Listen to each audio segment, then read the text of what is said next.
he's got he can just kind of get away with it. So it's kind of funny. It's interesting. Okay, now let me throw this at you. Now we're gonna hit ADHD. That's an interesting thing. How do you I know that I have it because I multitask, and sometimes I feel. Don't you ever feel yourself like, okay, it's really hard to focus down on certain things, like reading that agenda. I mean, do you ever find yourself, I'm going to read this agenda. Oh, wait a minute. There's this little thing over here I'm distracted by. At what point did you know that was an issue? My husband let me know that was an issue. Really? Really?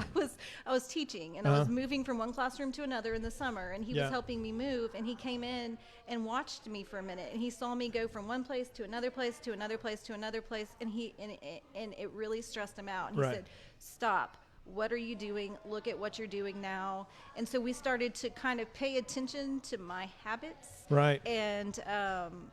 And from there, it all made sense. I was never a kid that had the hyperactivity part, but I was that daydreamer in school, right?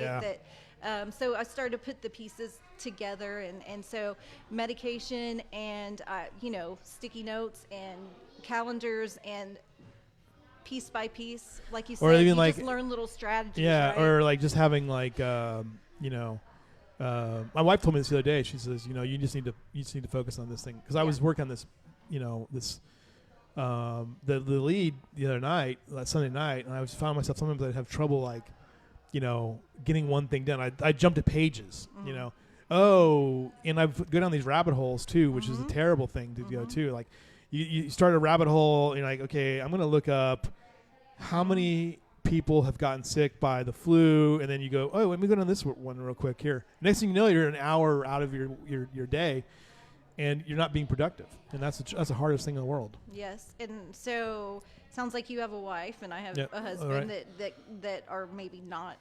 They don't tend that way. I don't know. Is that true? Yeah, he can recognize that, and he can redirect me sometimes when I need it. Right. I take a lot of notes as I'm going through, and I try and go all the way through, but write notes out to the side and then come back to my notes. Yeah. So I can get through. I think that's one of the areas where I struggle with is note taking.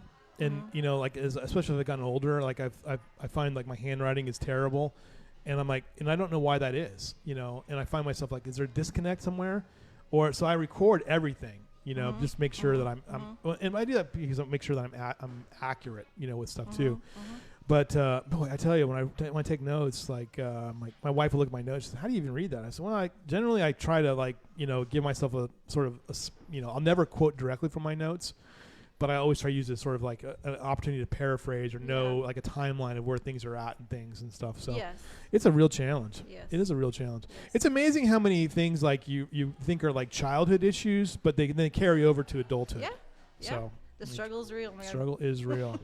The struggle is real. All right. So the re-election campaign is there any movement, by the way, on will the election be in March or May? When's the election going to be? It's back to its original plan right now. Yeah. We all know that life is unpredictable right now. Yeah, right. But right now it is set for May 1st. May 1st, which is historically when the election has been the first weekend in May. Right. Absolutely. Okay, great stuff as always. Good talking to you. Congratulations on running for re-election. Thank you. Congratulations on passing the fence ordinance. That was good. First reading. I'm sorry. First reading. The lead on that story, by the way, would be that if you want a fence that's over 30 inches tall, you're going to need to have a permit. In the front yard. In the front yard. But who in the heck builds a fence that's only 30 inches tall? And it's a decorative fence. Okay. It's what does it keep out? Nothing. Okay. It's for attractiveness. Okay. Primarily. Right. No, and it's a front yard issue. Right. And so that is something that is new. Right. And I, between now and then, will have to really dig into because that's a new thing. So like you can't, but like say like I want to up armor my front yard, my 3-foot fence to keep the armadillos out. I want to dig down. I have to have a permit for that. Any kind of footing I have to have a permit for, right? Even if it's like 3 feet tall. Now that I don't know about the footing and this. Right. That's now, a good question. If you read Harry Potter books, by the way, in the second book, those 3-foot fences are particularly good at keeping out the most common and irritating household or garden pest in the Harry Potter world, which is garden gnomes. So are you advocating for 36 inches instead of 30? Is I that think, what I'm hearing? I think so. 36 inches. All right. 30 is 2.5 feet. It's just weird. Why? I will do. Who builds that? For you. You know, I was thinking about it the other day. I was like, wait a minute, that's 2.5 foot fall. Why? Who would do that? You know, keeping what out? Mice? So what are you containing? A desert tortoise? You know, I mean, what is that? It's Anyway, all about beauty. it's all about beauty. But even then, though, you would think to yourself, like, what if you built a 2.5 foot, fence? Let's say it was 36 inches or 30 inches, right? But there was 6 inches of spikes between 24 and 6. That just sounds ugly. So that sounds terrible. So we gotta clamp this down. All right. Okay, we've solved all the problems of the world again. Again, by the way, if you want to contribute to the lead, we would love to have you be. I feel like I'm on NPR. I feel like this is Pledge Week, but for $8 a month, you can become a member.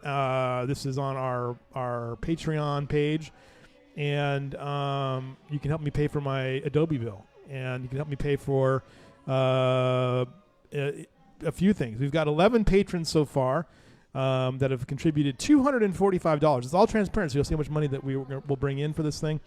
Again, I tell people all the time, like, I don't know what I'm doing, which is probably normal because I have ADHD. I can't figure out which way I want to go. And for $100 a month, you can get 4 half-page ads in the lead, and then for $250 a month, you can get 4 full-page ads, and you get sponsorship inside this show. And I will commit to you, Louis. All right, we love it. Thank you so much. Now We you appreciate. have 12. Well, we'll get you figured out. I appreciate that very much. Okay, tomorrow we'll be over at Kerrville Pets Alive, doing a show there. I'm very excited about that. And then Monday, I'm efforting guest. Tuesday, though, we'll be live with Daryl Beecham at the Museum of Western Art, which is one of my favorite places in the world right now.